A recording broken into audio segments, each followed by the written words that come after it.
Here we go. We start with one package of active dry yeast going into a cup or a cup and a half of warm water. By warm, I mean around 100 degrees or so. A temperature of a nice bathtub. We're going to give that yeast a little bit of a bath to wake it up and get it started. That'll be your first step in getting your Prosphora going. Once you've got that straightened out, we take about 2 cups or a cup and a half of flour, depending upon the batch size. Here I'm using about a cup because I'm making a small batch. And that goes into the mixer, and I add about twice that in volume of boiling water. And boiling water goes right into the bowl there, and then we start mixing. And what that's going to do is that's going to cook the flour and create a sort of a paste. You want something that looks like mashed potatoes as far as consistency. It's going to keep the bread dense, and also it releases natural sugars that are present in the flour. Now, what we want to do is we don't want to add the yeast too early, so test by touching the outside of your bowl to see if you can keep your hand there. Once it's comfortably warm, then you know that it's safe to add your yeast. If you put the yeast in while it's still boiling, it'll kill all of your little plants and your bread won't rise. So look at the head on there. It kind of looks like a beer fresh out of the tap. That means that the yeast is going now, and it's ready to go into the dough, and that's going to give you all those nice bubbles and a little bit of its flavoring. So we take that yeast liquid and we add that to our warm batter and just pour it right on in there. At this stage, you can also, after you've added a little bit more flour to the mix, you can add in a teaspoon or so of salt, a little bit more if you desire, but I use just about a teaspoon. And we begin the mixing process. So that yeasted water gets in there with the batter, and then we begin adding just regular flour to the fray. And you can add it a cup or so at a time. Again, depends on the size of your mixer and how big your batch is going to be. But we begin by adding a cup or a cup and a half of flour and allowing that to combine before you add some more. There's going to be a lot of stuff that'll build up along the side of the bowl.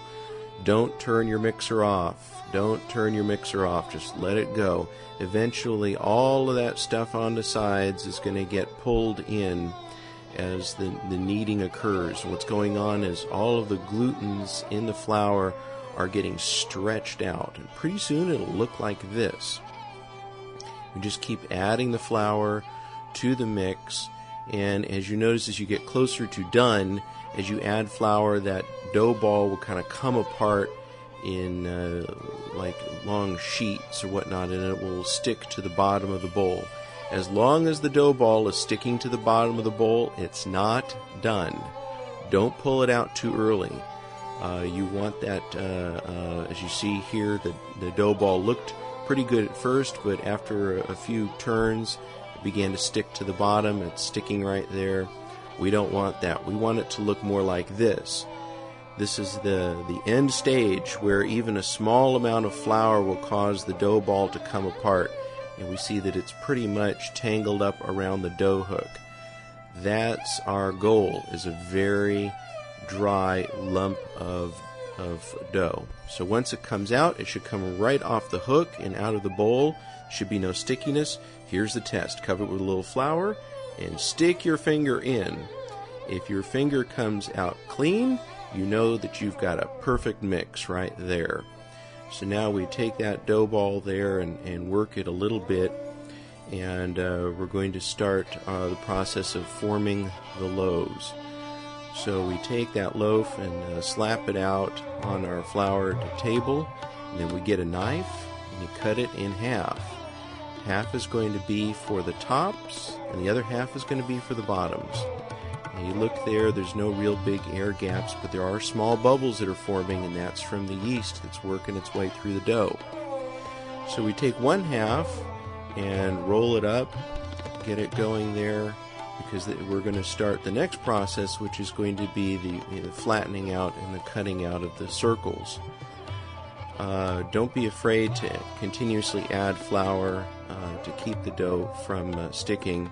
Roll it out flat. We're looking for a 1/4 inch as far as the thickness of the dough.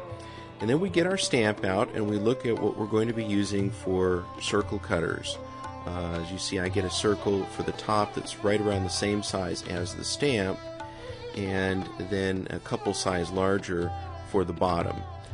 And so then we begin by putting down the circle cutter onto our piece of dough, and as you'll see here, when it sits, the dough kind of draws up, and that's a little bit on the thick side. I want to get it a bit thinner than that, because remember, they are going to spring up in the oven, and if it gets too big, why, we're going to have a little bit of a problem. That's what we're looking for right there, about a 1/4 inch thickness. That first one is about 3/8, it's just a bit too much.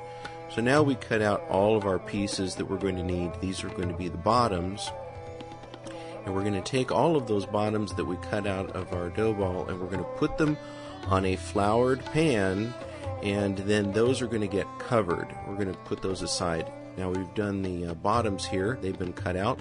You flour the seal that you're going to be using, and you give them a good hard press.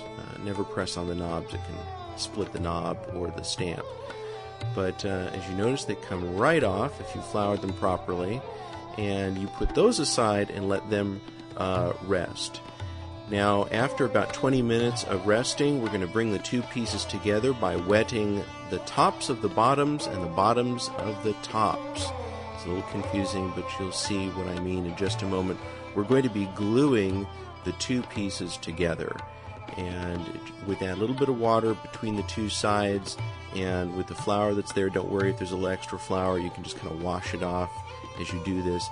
That's going to cement the two pieces together and form a single loaf in the baking process. So I take a toothpick and I prick 5 holes that go all the way down to the pan. You want a blunt toothpick and push them all the way down. You can put a little bit of flour on that toothpick if it gets sticky, but we're going to do that to all of these loaves, and then they're going to set aside for 10 or 15 minutes or so to kind of glue together. Meanwhile, let's look at our oven. We've preheated to 340 degrees, and in they go in the middle rack.